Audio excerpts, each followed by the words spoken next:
Happy Tuesday. Today we are going to talk about estate plans again, kind of continuing our conversation. So one misconception that people have about estate plans is that they're for the ultra wealthy, or that they're only relevant to parents with young kids or senior citizens, and that's not really the case.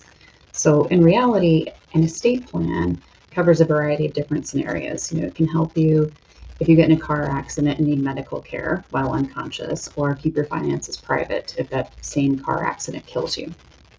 So an estate plan typically includes a will, sometimes a trust, a durable power of attorney, a healthcare directive, beneficiary designations, and guardianship designations. So a will is a legal guide for what you want to happen with your possessions when you die. Okay. One of the most important pieces of the will is who you name as the executor, which is who's going to carry out all of those wishes for you. So when you die, your will goes through probate. Having a valid will makes this process easier. So you still go through probate, and probate is a public process. So, your details of your estate are going to be public if it's going through the probate process.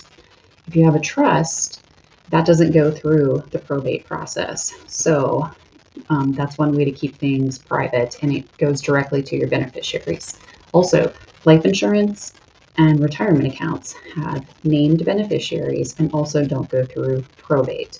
But if you name your estate as a beneficiary of one of those things, then it's automatically going to go through probate. So if you want to keep that out of the probate process, go ahead and name your beneficiaries directly. It's much easier.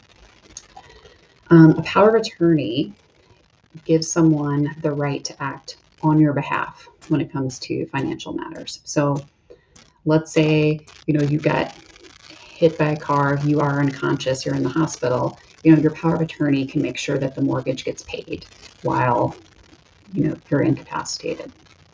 So another part of a power of attorney, or a different type of power of attorney, is a healthcare directive. And that details your wishes in case you're unable to. So you can tell your agent what you'd like for them to do, and they can carry out those wishes for you. So lastly, it's legal guardians for your kids. So your estate plan should detail who is the legal guardian for your children if something were to happen to you.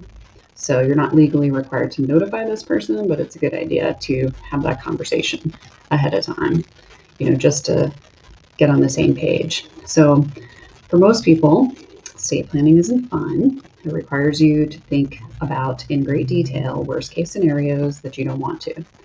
But creating an estate plan ensures that you make the important decisions versus a probate judge or the wrong person.